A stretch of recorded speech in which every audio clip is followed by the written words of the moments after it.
예, 우회 운행하셔야겠습니다. KBS 교통정보센터였습니다.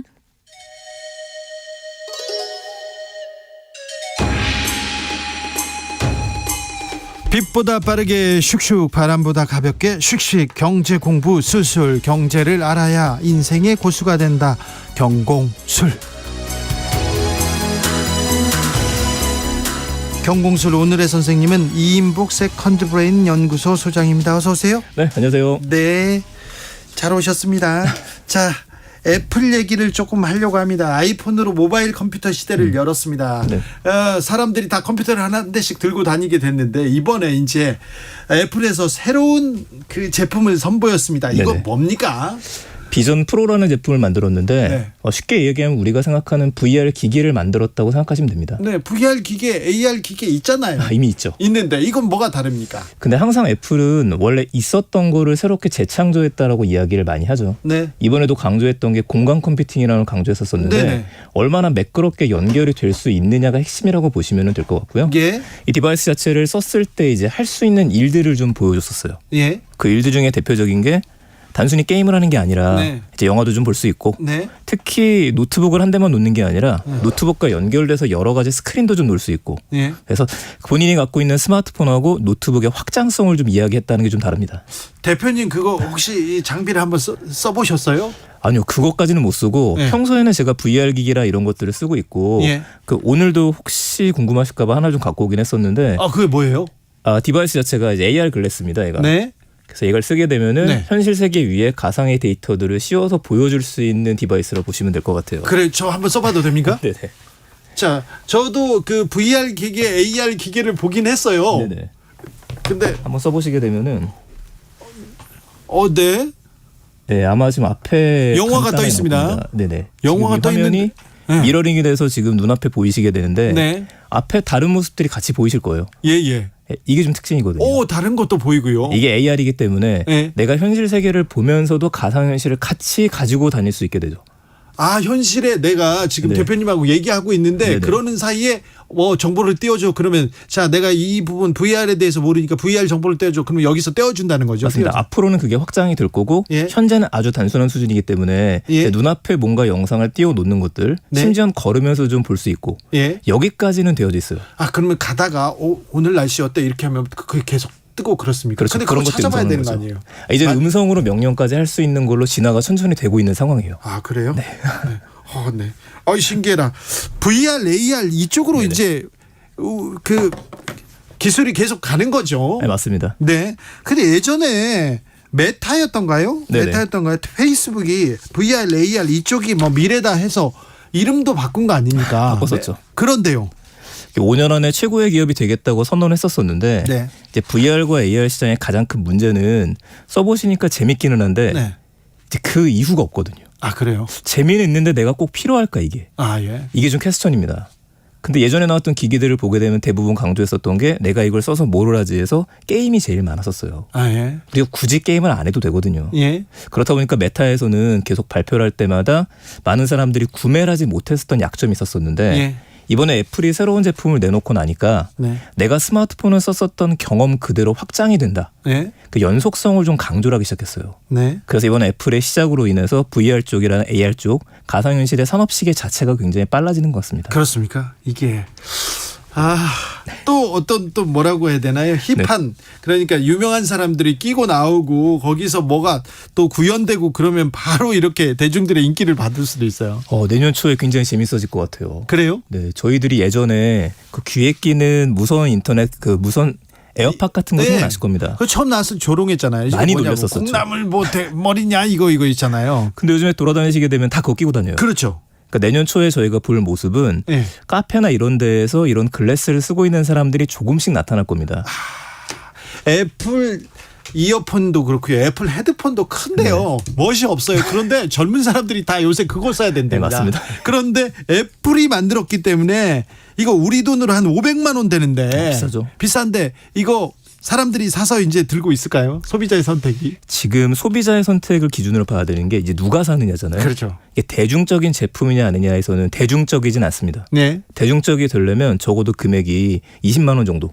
그럼 50만 원 이하로 내려와야지 살까 말까가 될 것 같아요. 그런데 아이폰 100만 원 넘어도 아이패드 100만 원 넘어도 사잖아요. 그렇죠. 그게 굉장히 중요한 말씀인 게 네. 기준을 지금 올려버렸어요. 네. 가장 최근까지 나왔었던 메타에서 나왔던 메타 퀘스트 프로 같은 경우에도 네. 250만 원 정도였습니다. 예. 처음 그 얘기를 들었을 때 사람들이 비싸다. 아, 예. 안 사야겠어. 예. 그래서 금액이 한 50만 원 이하로 떨어졌어요. 또. 그래요. 150만 원대로. 시장에서도 별 반응 없었어요. 맞아요. 그런데 이번에 애플이 갑자기 400만 원짜리 이상을 내놓고 나니까 우리 거는 낼 400만 원이야. 그렇죠. 넘어. 그 선언을 해버리니까 지금 새롭게 나온 만한 제품들은 200만 원, 300만 원짜리 내놓더라도 무슨 이야기를 듣냐면 애플보단 저렴한데? 네. 그래서 이 시장 자체가 고가형이고 좀 품질 좋은 제품들로 나오는 걸로 바뀌고 있습니다. 네. VR 가상현실, AR 증강현실, MR 혼합현실. 아이고 모르겠다. 그런데 이 기술이 앞으로 좀 발전합니까? 발전할 거예요. 어떤 미래가 펼쳐질까요?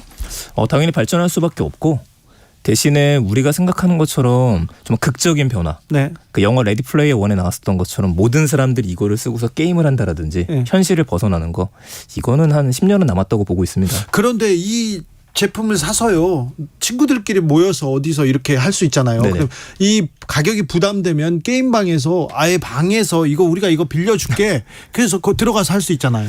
예전에 PC방이 처음 나왔었을 때 뭐 플레이스테이션 방이라든지 VR 방이라든지 그런 이슈가 있었죠. 예. 근데 그 산업이 잘 안 됐었던 이유가 당시엔 VR을 제대로 즐기기 위해서는 적어도 단말기라든지 디바이스나 환경이 거의 1,000만 원대였었어요. 예. 너무 비쌌는데 말씀하셨던 대로 애플 제품이 비싸기는 한데 각 방마다 500만 원짜리 혹은 400만 원짜리 2개, 3개씩 놓고 그걸 즐길 수 있게 된다면 그쪽 산업도 뜰 수밖에 없습니다. 그렇죠.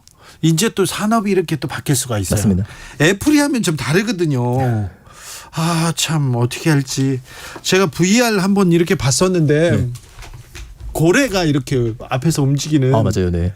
이 영상을 보고 너무 놀랐어요. 김재동은 오 하고 쓰러지더라고요. 그런데 대단한 미래다 이렇게 생각이 들었습니다. 그 파괴력에 대해서도 영향력에 대해서도 생각하게 됐는데요.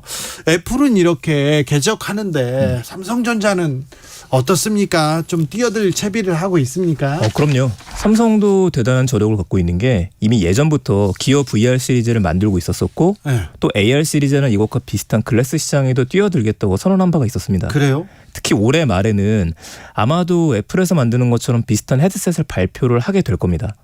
지금도 그래요? 상반기에 나왔던 얘기들이 삼성하고 구글하고 인텔 이런 퀄컴 이런 회사들이 지금 연합군처럼 예. 애플의 대항마 시장을 만든다는 얘기가 나왔었어요. 지금 대항마 시장 얘기한다는 걸 보면 애플이 지금 먼저 뛰쳐나가고 있습니까? 달려가고 있어요? 이 시장을 이끌 게 좀 보이고 있고 예. 애플은 돈 되는 사업을 하는 걸로 위주로 하다 보니까 이 시장이 앞으로 어떻게 바뀌게 되냐면 예. 결국엔 디바이스를 판매하는 시장에서 플랫폼 시장으로 또 바뀌게 됩니다. 예. 현재는 우리가 쓰는 스마트폰이 2개밖에 안 남았잖아요. 예. 애플 아니면 안드로이드. 예. 그럼 가상현실 시장에서도 플랫폼이 2개, 3개밖에 안 남는다고 한다면 이 시장을 선점을 해야죠. 그러면요. 자, 어떤 분들은요. 발빠른 정치자들은 그러면 VR, AR 시장을 누가 석권하는 거야? 어떤 회사가 먹는 거야? 네. 이거 어느 회사에 투자해야 돼? 그걸 생각하시는 분도 있을 거예요. 그렇죠. 근데 투자를 한다라면은 사실 이 어느 회사에 투자할 거냐라고 하는 질문은 네. 그 치킨을 시킬 때 뭐 예. 먹을 거랑 비슷한 것 같아요. 그래요? 둘 다 시켜야죠. 둘 다 시켜야 돼요? 네. 이 시장들이 보인다고 한다라면 당연히 애플은 잘 될 수밖에 없다라면 애플에는 보시는 게 맞고 예. 관련된 디바이스가 뭐가 나올까 고민해 보게 되면 네. 렌즈가 들어갈 수밖에 없습니다. 예. 렌즈 카메라 모듈. 그러니까 우리나라의 뭐 특정 회사를 이야기는 그렇지만 LG부터 시작해가지고 삼성에서도 디스플레이를 만들거든요. 예. 그 회사들이 주가가 같이 뜨게 되는 것들이고요. 그러네요. 관련주. 하나를 더 봐야 되는 거는 기기만 있다고 우리가 쓰는 게 아니라 기기를 가진 상태에서 이것저것 실행을 해야 돼요. 콘텐츠가 있어야죠. 그렇죠. 그럼 예. 콘텐츠를 갖고 있는 회사들이 도대체 어디냐. 예. 그래서 게임 회사부터 시작해갖고 전반적인 산업이 지금 격하게 움직이고 있다는 게 이것 때문에 그렇습니다. 그래 움직이고 있어요? 네, 그럼요. 이미 다 준비들을 하고 있습니다. 준비하고 있어요? 네. 콘텐츠 업체들은 어디가 달려나가면 우리나라 게임 콘텐츠 업체들도 열심히 하고 있습니까? 그럼요. 콘텐츠 업체들은 지금 이제 VR에서 실행이 될 수 있는 가상현실 게임들을 조금 더 가속화시킬 수밖에 없고 예. 요즘에 방송 촬영하실 때에도 버추얼 스튜디오에서 많이 진행을 하시죠. 그렇죠. 그 버추얼 스튜디오 자체가 가상현실로 들어오신다고 생각하게 되면은 네. 우리가 영화를 보는 거라든지 콘텐츠를 소비하는 것들이 조금 더 극적으로 재미있게 좀 변하게 되는 겁니다. 네. 메타버스 이렇게 설명해 주셨는데 지금은 그 동네는 어떻게 지나가고 있어요? 그 메타버스는 네. 사실 얘기를 하게 되면은 대부분 많이 웃으세요 지금. 지금 왜 그러니까요? 그냥 사라진 것 같아요. 메타버스가 우리의 미래라고 네. 막 얘기하고 다 가상현실에서 가상공간에서 놀 거라고 했는데 한 1년 만에 다 사라졌어요. 이게 제가 한 2년 전에도 비슷한 얘기를 들었었는데 네. 이제 키워드가 사라지는 건 아니고 네. 이미 10년 전부터 성장하던 시기였었는데 시장의 관심이 코로나 시즌 때문에 메타버스 중에서도 게임 쪽에 많이 집중이 돼 있었어요. 네. 근데 대부분 메타버스 게임들은 성인들은 안 하거든요. 네. 이 다음 스텝에는 저는 분명히 2023년부터 메타버스와 관련돼서 우리가 보게 되는 가시적인 거는 하나가 VR과 AR. 이 글래스가 더 많이 나오게 될 거고 두 번째는 디지털 트윈 시장이 제가 뜰 거라고 이야기를 좀 드렸었어요. 디지털 트윈. 그러니까 현실 세계를 가상으로 좀 옮겨서 네. 공장도 좀 짓고 예. 건물도 지을 수 있는 걸 말합니다. 네. 근데 그 두 개가 지금 성장을 하고 있거든요. 그래요. 그래서 2023년도 하반기부터가 메타버스는 다시 좀 분수령이 될 것 같습니다. 그렇습니까? 네. 아까요 제가 체험해 보니까 이 글래스 저거 무게 네. 그다음 불편함 이것 때문에 좀 걱정이 돼요. 그리고 네네. 저는 그 VR 했을 때 어지럽더라고요. 그쵸. 요거 좀 극복이 됐나요 기술적으로? 사실 상당히 많이 좋아졌습니다. 그래요? 그러니까 두 가지 형태로 이제 디바이스들이 나오게 되는데 네. 한 가지가 애플이나 삼성이나 회사들이 만들었던 것처럼 뭔가를 뒤집어 써야 되는 헤드셋의 형태. 네. 그러니까 눈앞이 많이 돌출이 되어져 있죠. 네. 그만큼 많은 정보를 줄 수 있는 형태가 있고 예. 또 한 가지가 방금 전에 쓰셨던 것처럼 이런 안경 형태로 바뀌게 됩니다. 네. 그럼 써보셨지만 가벼웠었죠. 예. 무게면이 이제 좀 해결이 되기 시작했어요. 그렇죠. 디자인 이렇게 또 해결되면 바로 또 나아질 수도 있어요. 맞습니다. 여기서 또 이제 분리가 되는 게 배터리를 디바이스 안에 장착을 하느냐 예. 아니면 외부로 빼느냐 예. 이 두 가지로 나눠집니다. 예. 근데 요즘 기업들은 외부로 빼고 있습니다. 예. 그렇다 보니까 선이 있어서 좀 불편하기는 한데 배터리 무게가 그만큼 가벼워지게 돼요. 그래요. 이번에 애플에서 나오는 제품도 그래서 배터리를 외부로 좀 뗀 상태입니다. 그래요. 네. 애플 거 그 디자인이 이게 성공할까 아닐까 지금은 퀘스천 그쵸? 마크인데요. 네. 근데 자꾸 보다 보니까 익숙해지긴 합니다. 그러니까 좀 나아진 것 같아요. 처음엔 저게 뭐야 물안경 쓰고 나왔어 얘기하다가 조금 달라집니다. 저 애플 하니까 좀 물어볼게요. 네. 애플페이 상황은 어떻습니까? 국내 애플페이가 이제 드디어 들어와서 네. 벌써 한 3달 4달 정도가 흘렀죠. 네. 그 상황에서 데이터를 좀 보게 되면은 현대카드 같은 경우에 4월 달에 신용카드 신규 가입이 16만 6천 명이에요. 네. 이게 1위입니다. 예. 근데 16만 6천 명이 1위라고 하는 얘기는 새로 가입하신 분들이 카드가 없었던 게 아닌데 그렇죠. 현대카드에서밖에 애플페이가 안 되니까 이거 한번 써보자. 네, 네. 제 주변에서도 많이 만들었어요. 네, 지금 분위기 굉장히 좋아졌죠. 그래요? 여기다가 교통카드가 안 되는 게 문제였었는데 네. 교통카드가 이제 10월부터 된다는 이야기가 나오고 있고요. 예. 그리고 현대카드 먼저 시작하니까 우리부터 시작해갖고 남은 카드사들도 같이 제휴를 하고 있는 상황입니다. 그래요? 이 시기가 가속화되게 되면 9월, 10월부터는 애플페이를 사용하는 양은 훨씬 늘어날 걸로 보입니다. 애플이 하면 좀 다르긴 합니까? 이 애플이 하면은 그래서 애플 회사 자체도 장점도 있고 단점도 있기는 한데 여러 가지 제품을 써보게 되면은 뭔가 좀 디테일하게 네. 편안하게 만들었다는 인식은 확실히 주고 있습니다. 네. AI에 대한 얘기도 조금 여쭤볼게요. 네. AI 지금 챗 GPT 굉장히 그 관심 폭발하고 있는데 이 산업은 어떻게 흘러가고 있습니까? 그 AI 시장은 항상 겨울하고 봄이 와요. 예. 항상 인기가 있다가 갑자기 시들기 시작하다가 그래요? 다시 올라옵니다. 네, 지금 아주 인기 있잖아요. 왜냐면 2016년 생각해 보시게 되면은 네. 당시 알파고 나왔었을 때 네. 당시에는 금방이라도 우리 주변에 인공지능이 등장할 것 같았었고 그때 핫했죠. 그쵸. 그러다가 무너지고. 사라졌지. 그쵸. 그게 겨울이에요. 네. 근데 사라진 게 아니라 계속해서 발전하고 있었었는데 네. 시장의 관심에서 살짝 멀어져 있었죠. 네. 근데 작년 초부터 AI 쪽은 계속해서 이슈가 나왔었어요. 작년에 이루다 뭐 그런 것도 그럼요. 비슷한 거죠. 그런데 굉장히 좀 비난을 받았잖아요. 많이 받았었죠. 네. 그런데 뭐 그 일종 아닙니까? 근데 확실히 달라진 거는 중간에 이제 그림을 그리는 AI들이 등장하기 시작했었고 달리부터 시작해서 스테이블 디퓨전 굉장히 많은 것들이 말만 하게 돼도 그림을 그려주는 것들 너무 잘 그려요. 너무 잘 그려주는데 문제가 네. 누구나 쉽게 그릴 수 있다 보니까 그렇죠. 이제 변별력이 없어지고 예. 누가 잘 그렸는지 없어지는 시장이 돼버렸죠. 그러니까 굉장히 이게 놀랍습니다. 네. 그 챗 GPT가 이번에 나오면서 또 하나의 충격을 줬었던 거는 네. 이제 그림을 그리는 영역은 원래 아티스트 분들의 영역이었었고 예. 그리고 AI를 연구하던 영역은 코딩을 하시는 분들이나 개발자 영역인데 그렇죠. 이제 누구나 그냥 말만 걸어보면은 AI를 써볼 수가 있고. 왜 코딩도 이제 짜줘? 그럼 다 짜주잖아요. 그렇죠. 이제 말로 코딩을 하는 시대로 넘어오게 되다 보니까 네. 여기서 핵심은 누구나 쓸 수 있게 쉬워졌다요. 예. 이러니까 재밌는 일들이 많이 벌어지고 있는 겁니다. 네. 지금 굉장히 핫하죠. 지금 맞다죠. 핫하죠. 네. 네. 여기도 겨울이 옵니까? 그렇진 않을 것 같습니다. 네. 물론 지금 약간의 기대감이 상실되는 건 있습니다. 뭐든지 다 해줄 수 있을 것 같은데 네. 근데 AI 자체가 뭐든지 100% 완벽한 답을 해줄 수는 없거든요. 일단 기본적으로 모르는 걸 모른다고 해야 되는데 거짓말 막 하잖아요. 그걸 이제 우리가 할루시네이션이다. 뭐 환상을 보고서 자기가 아는 것처럼 착각해서 이야기한다라고 하는데 네. 근데 이 부분은 정말 놀라운 게 2주 전에 질문하고 답을 하는 거하고 오늘 질문하고 답을 하는 게 또 다릅니다. 달라도 거짓말을 해서는 안 되는데 사실 코딩을 짜면 될 거 아닙니까? 거짓말하지 마라. 네네. 아는 것만 대답하라. 그리고 네가 상상할 수 있는 부분에서도 팩트에 충실해야 된다. 이렇게 하면 되는데 왜 그걸 기술자들이 왜 안 넣는 건가요? 그분 같은 경우에는 이제 초반에 AI를 설계를 하고 만들 때 그러니까 과거 방식은 저희가 전문가 방식이라 그래갖고 AI한테 이러이런 질문이 오게 되면 이렇게 답을 해줘. 그렇죠. 수많은 변수를 해서 입력을 해요. 네. 근데 한계가 있는 겁니다. 네. 워낙에 다양한 질문들이 오고 다양한 상황이 오니까 어떻게 바뀌었냐면은 뭐 간단하게 얘기하면은 블랙박스처럼 모듈을 만들어요. 예. 그래서 인풋이 들어오게 되면 이거를 스스로 생각해서 답을 하게 만드는 것들인데 네. 여기에 모델이 된 게 저희 사람의 생각이라고 하는 신경망이죠. 예. 근데 신경망이 어떻게 됐는지 우리도 정의를 제대로 못 하거든요. 예. 이런 방식이 들어가다 보니 그 할루시네이션이라고 하는 게 생길 수밖에 없습니다. 그래서 이쪽 분야에서도 AI는 그러면 언젠가는 진짜 진실만 이야기할 수 있을 것이냐? 이건 아닌 거예요. 아니 그러니까 무서운 거죠. 네. 그래서 계속 그러니까 교차 지금 검증이 있어야 돼요. 무조건. 검증이 있어야죠. 네, 맞습니다. 아니 거짓을 말하면 안 되잖아요. 이거에 대해서 얘기해줘 그러면은. 근데 이것도 저희가 어떻게 보면 이렇게 생각을 해야 될 것 같아요. 모르는 것들에 대해서 인터넷상에서 우리는 검색을 하죠. 예. 검색한 결과를 100%다 믿지는 않거든요. 그렇죠. 믿어서도 안 돼요. 네네. 만약에 믿게 되면 저희 생각이 없어지는 거기 때문에 그래서 그런 걸 보고 나서 이게 진실일까 생각하고 다시 또 탐사를 하게 되고 찾게 되고. 자 인터넷에서는 우리가 네. 그렇게 서칭을 하는데요. 네. 챗GPT한테는 야 이런 논문에 대해서 알려줘 그러면 여기에서는 어떤 논문이 있고 어떤 논문이 있고 뭐 그 논문 색인까지 이렇게 적어줘요. 네네. 근데 찍어서 들어가 보면 그거 가짜예요. 이건 어쩌라는 말이에요. 그래서 제가 추천드리는 거는 네. 그 당연히 나아질 수밖에 없고 몇 달 사이도 좋아졌죠. 근데 이거를 100% 믿으시면 안 되고 현재는 챗 GPT가 있고 네. MS의 빙이 있고 네. 구글에서 바드가 나왔고 네. 좀 있으면 네이버에서 나옵니다.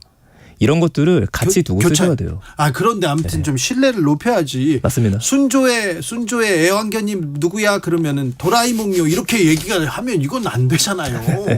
나아질 부분입니다. 네. 근데 계속 나아진다. 네, 그럼요.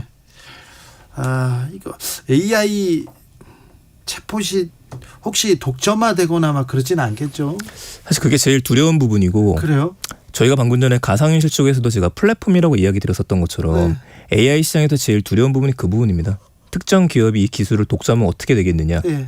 이것 때문에 예전에 오픈 AI라는 회사가 나왔을 때에도 그 부분을 해결하고 싶었던 거였는데 그렇죠. 해결하지 못하고 그냥 굴러가고 있는 것 같아요. 결국에는 MS하고 이제 같이 손붙잡게 됐죠. 예. 그리고 반대편에 이제 구글이 있고 예. 우리나라도 빅테크 기업들 대표적인 기업들만 또 AI로 이슈를 벌이고 있기 때문에 예.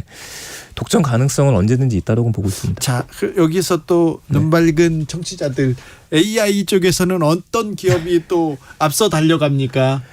그 AI 쪽은 네. 저희 같은 질문을 드리는데 그러니까 뭐든지 정말 질문하면 답을 찾는 시대가 된 것 같아요. 예. AI는 뭐가 잘 될까 생각해 보면 당연히 AI 기술을 연구하는 대표적인 빅테크 기업들이 있고 네. 그럼 이 기업들만 있어야 되는 게 아니라 칩이 필요합니다. 예. 그럼 반도체 칩이 필요할 수밖에 없으니까 그래서 엔비디아 같은 회사들이 성장할 수밖에 없었죠. 예. 또 AI를 연구하려면은 그 AI 연구를 위한 가속화된 칩이 필요해요. 예. 요즘에 그걸 AI 반도체 칩이라고 얘기를 합니다. 예. 그럼 관련된 회사들이 우리나라에 뭐가 있지? 몇 군데가 있어요. 있어요? 있습니다. 삼성 반도체. 삼성에서도 지금 AI 반도체 쪽으로 투자를 하고 있는 중이고 예. KT, SKT 다 갖고 있죠. 그래요? 갖고 있습니다. 네. 또 이런 것들이 서로 연결되면은 이 다음에 아까 말씀하신 것처럼 얘네가 학습을 해야 되는데 예. 학습을 시키려면 또 어떤 데이터가 필요할까? 그럼 데이터 라벨링을 하는 곳들, 진짜인지 아닌지 가짜를 검증하는 기술들, 이 모든 산업들이 같이 성장합니다. AI와 어떻게 같이 살아야 됩니까? AI한테 질문을 잘하는 인간, 질문하는 인간, 답하는 AI 이런 책도 이렇게 내셨는데요. 네네. AI하고 어떻게 잘 지내야 우리가 조금 더 이렇게 조금 더 나은 미래 이렇게 AI를 이용해서 좀 더 우리가 나아질까요? 그 지금 하셨던 거 그대로 해서 조금만 더 하시면 될 것 같아요. 어떻게 해요? 예를 들어서 검색하던 것들을 그냥 네. 창 띄워놓고 AI한테 바로 물어보면서 네. 더 궁금한 것들에 대해서 질문 던지고 네. 어떻게 생각하는지 묻고서 같이 생각해 보는 것들. 같이 이게 생각해보고 가장 기본입니다. 검증도 해보고. 그럼요. 가장 기본이고 예. 파워포인트, 워드, 엑셀에도 이제 AI가 들어가기 때문에 네. 그럼 그 이야기를 들었다라면은 베타 버전이 나왔다? 내가 먼저 써봐야죠. 써봐요. 써보고 나서 이게 어떻게 되는지를 봐야 되고 왜냐면 각자의 영역이 다르시기 때문에 네. 어떤 게 현명한 질문과 답인지는 본인의 영역에서 계속 물어보셔야 돼요. 그래요. 이걸 물으면 이렇게 쓰면 되겠구나. 이 와중에서 분명히 지금 일하는 방식하고 시간을 절약해주게 될 겁니다. 아무튼 그걸 먼저 해보셔야죠. 그게 한 생각해보는 한 방식이지 절대적인 건 아니고요. 아, 그럼요. 네. 물어보면요. 근데 굉장히 많은 아이디어를 주기 때문에 AI 공부하면 재밌습니다. 네, 맞습니다. 오늘 잘 배웠습니다. 이인복 세컨드 브레인 연구소 대표였습니다. 감사합니다. 네, 맞습니다.